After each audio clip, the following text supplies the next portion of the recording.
The Odyssey एक हजारों साल पुरानी ग्रीक एडवेंचर स्टोरी है उस चालाक हीरो की जिसका नाम है ओडिसियस, जो एक लंबे वॉर के बाद घर वापस पहुंचने की कोशिश कर रहा है समंदर के रास्ते।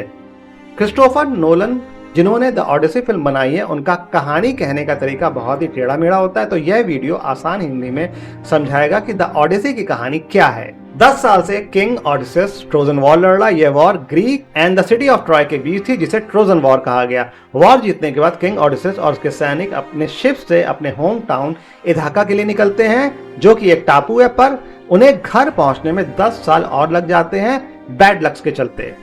तूफान के कारण किंग ऑडिसियस का जहाज अपने रास्ते से भटक जाता है और उन्हें एक बहुत बड़ा एक आंख वाला समुद्री राक्षस मिलता है जिसका नाम है साइक्लॉप्स।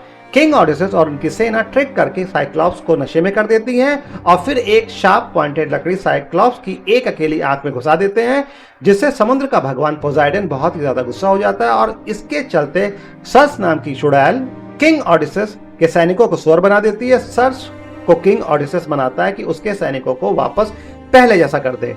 किंग ऑडिसियस का समुद्री सफर आगे बढ़ता है और रास्ते में एक ब्यूटीफुल क्रीचर मिलता है जिसकी जादू से भरी सुरीली गाती आवाज से सैनिक खुद को चट्टानों पर क्रैश करना शुरू कर देते हैं। फिर कैसे ऑडिसियस अपने लोगों के कान बंद करके फिर खुद को जहाज से बांध लेता है ताकि वे सेफली गाना सुन सके और खुद को मौत से बचा सके। इसके बाद किंग ऑडिसियस को मिलता है एक सी मॉन्स्टर सेला, एक 6 सर वाला बीस्ट, फिर एक बहुत महाकाय समुद्री भंवर। किंग ऑडिसियस का खतरनाक समुद्री सफर आगे बढ़ता है। बैड लक उसका पीछा नहीं छोड़ रहे। अब भगवान किंग ऑडिसियस को ट्रैप कर देते हैं कैलिप्सो के साथ 7 साल के लिए। कैलिप्सो एक खूबसूरत ठरकी औरत जो किंग ऑडिसियस से शादी करना चाहती है। इधर ये सब चल रहा है, उधर किंग ऑडिसियस के घर उसके किंगडम में लोगों को लगता है कि किंग मर चुका है, पर किंग की बीवी पेनेलोप फेथफुली एंड पेनफुली उसका इंतजार कर रही है। सत्ता के लालची लोग, जिन्हें सूटर्स या दावेदार कहा जाता है, उनके घर में रहने लगते हैं, उनका खाना खाते हैं और पेनेलोप पर उनमें से किसी एक से शादी करने का प्रेशर बनाते हैं। किंग का बेटा टेलीमैक्स बड़ा हो चुका है और सत्ता के दावेदारों के सामने कमजोर है।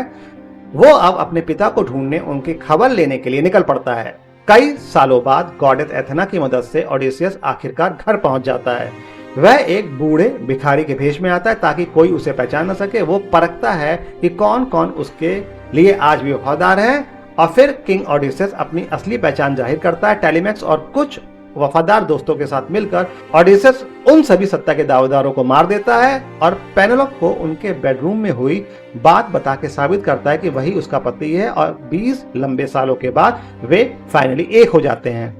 कहानी जो कहना चाहती है वो ये कि होम एंड फैमिली की कीमत ये है कि उनके लिए किसी भी हद तक लड़ा जा सकता है और एक चालाक सोच, एक तेज दिमाग कितनी भी बड़ी ताकत पर भारी पड़ सकता है। ओडिसियस अपनी समझदारी, सब्र और बहादुरी के लिए मशहूर है।